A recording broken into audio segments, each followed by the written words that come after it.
왕따에서 야쿠자의 와이프 그리고 변호사가 되기까지 한 여인의 파란만장한 인생을 살펴보겠습니다. 오이라 미스요는 1965년 일본 효고현에서 태어났다. 아버지가 38세, 어머니가 37세 때 얻은 무남 동녀이다. 부모님이 맞벌이를 하셔서 근처에 사시는 외할머니가 돌봐주셨다. 외할머니는 외손주들에 대한 정이 각별했는데 특히 장녀가 늦은 나이에 낳은 외손녀인 미스요를 많이 이뻐했다. 부모님 역시 미스요를 많이 사랑했는데 좋아하는 도시락을 만들어주고 학예회 등 행사가 있으면 직장을 쉬면서까지 참석하기도 했다. 하지만 미스요에게 불행이 시작된다. 1978년 가족의 이사 때문에 중학교를 전학하게 된다. 전학을 간 학교의 학생들이 아무 이유 없이 미스요를 집단 따돌림하기 시작한다. 책상에는 미스요가 매춘을 한다는 말과 욕설을 써놓았다. 급기야 전교생이 볼 수 있는 음악실, 과학실 등 학교 전체에 낙서를 해서 전교생이 미스요를 조롱하기까지 한다. 따돌림은 여기서 멈추지 않고 미스요의 가방을 쓰레기통에 버리기까지 한다. 가방에 할머니가 주신 부적이 있어서 쓰레기통을 뒤지자 가해 학생들은 쓰레기통을 뒤지는 모습이 거지 같다고 조롱을 퍼부었다. 매일같이 괴롭힘을 당하던 미스요는 결국 등교를 하지 않는다. 집에는 아프다고 하면서 며칠을 쉬면서 학교를 가지 않았다. 부모님이 이상하게 여겨 무슨 일이 있냐고 미스요에게 물었고 어쩔 수 없이 자신이 학교 폭력을 당했다고 고백한다. 분노한 아버지는 학교에 따졌고 학교에서는 자기들이 해결해 보겠다고 한다. 며칠 뒤 담임 선생님이 다 해결됐으니 학교에 오라라고 연락이 온다. 두려운 마음을 가지고 다시 학교를 간 미스요는 담임이 불러 교무실에 간다. 거기에는 따돌림의 주동자가 있었다. 담임은 주동자와 화해의 악수를 하라고 엄한 목소리로 말한다. 결국 둘은 악수를 하지만 주동자의 눈빛은 화해의 눈이 아니었다. 이후 전만큼은 아니었지만 미스요를 괴롭히는 일은 멈추지 않았다. 시간이 흘러 미스요는 2학년이 되고 다행히 따돌림 주동자와는 다른 반이 된다. 그리고 친구들도 사귀게 된다.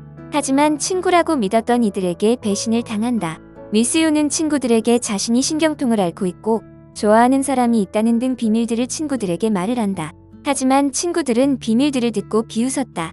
그리고 결정적인 사건이 생긴다. 그 당시 집집마다 장난 전화가 많이 걸려왔었는데 내용이 당신네 집애가 도둑질을 한다, 성매매를 한다라는 장난 전화였다. 그리고 그 친구들은 미스요를 장난 전화의 범인으로 지목을 한다. 미스요는 결백을 주장했지만 친구들은 미스요의 진실이 중요한 게 아니었다. 그 친구들은 미스요에게 우린 너가 전학 왔을 때부터 재수 없었다. 신경통 얘기를 꺼내며 할망구 같다. 빨리 죽어라라는 등 조롱을 했고 자신들이 미스요에게 일부러 친구처럼 접근하고 지금까지 한 행동들은 다 연극이라며 미스요에게 욕설과 비웃음을 퍼부었다. 미스요는 온갖 괴롭힘을 당했지만 친구들이 있기에 버텨왔는데 친구들이 배신을 한 사건은 큰 충격이었다. 결국 미스요는 자살을 결심한다. 집에 돌아가 혈서로 유서를 쓰고 부엌칼을 구입해 어느 강변에서 할복 자살을 시도한다. 다행히 지나가던 행인의 도움을 받아 구사일생으로 목숨을 구한다. 미스요가 자살을 결심한 이유는 자기가 이런 엄청난 일을 하면 가해자들도 자신들이 얼마나 사람들 악랄하게 괴롭혔는지 깨달을 거야 라고 기대했기 때문이었다. 힘든 입원 치료를 끝낸 미스요는 3학년이 된다. 학교에 다시 돌아온 미스요는 또다시 괴로움을 겪는다.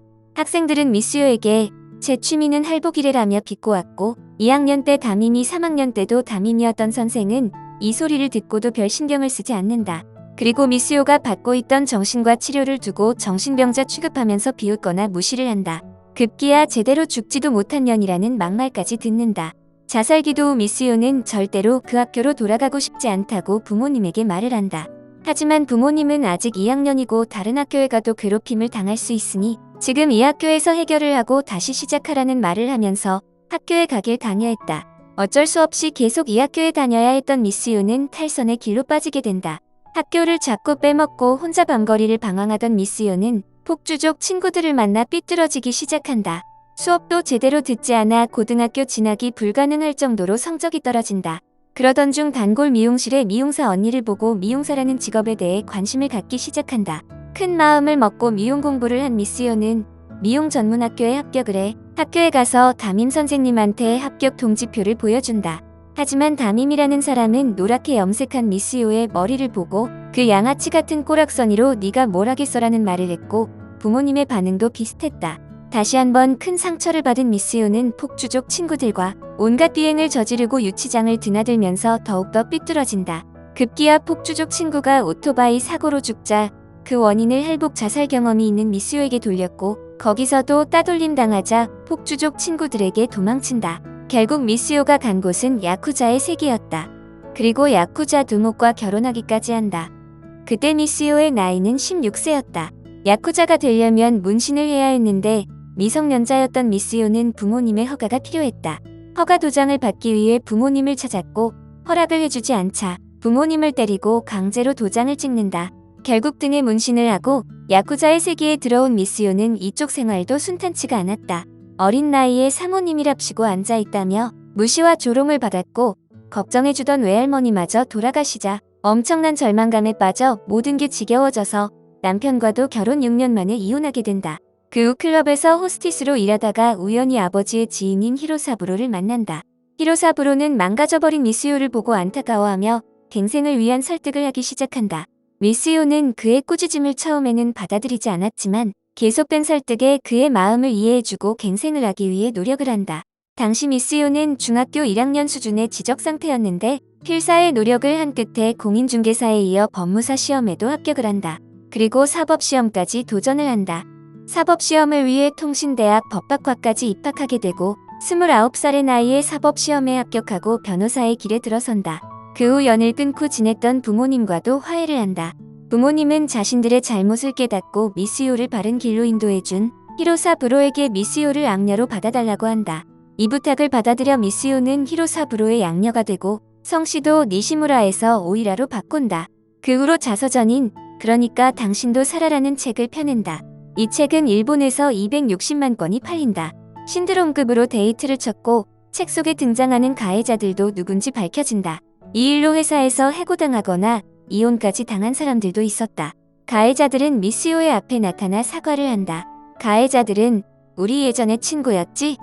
그땐 어려서 잘 몰랐어라고 뻔뻔한 변명을 했고 미스요는 그들의 면상에 물을 뿌린다. 그리고 미용학교에 합격했을 때 망언을 한 담임도 나타났는데 그 담임은 내가 그 말을 한 덕분에 네가 더 큰 꿈을 꿀 수가 있었다라는 망언을 다시 했고 이 일이 학교에 알려지자 그 교사는 학교에서 해고당한다. 오이라 미스요의 자서전은 한국에도 널리 알려졌다.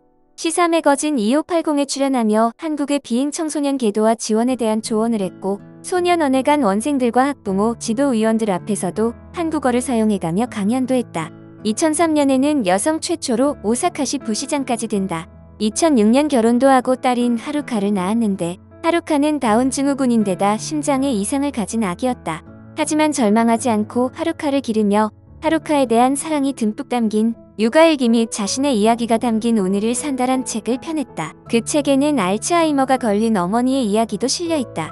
미스요는 돌아가시기 전 아버지와 화해하고 알츠하이머가 발병하기 전 어머니와의 거리를 좁힐 수 있던 덕분에 마음속에 짐을 많이 덜 수 있었다고 한다. 현재 그녀는 변호사로서 비행청소년 갱생에 힘을 쓰고 있다.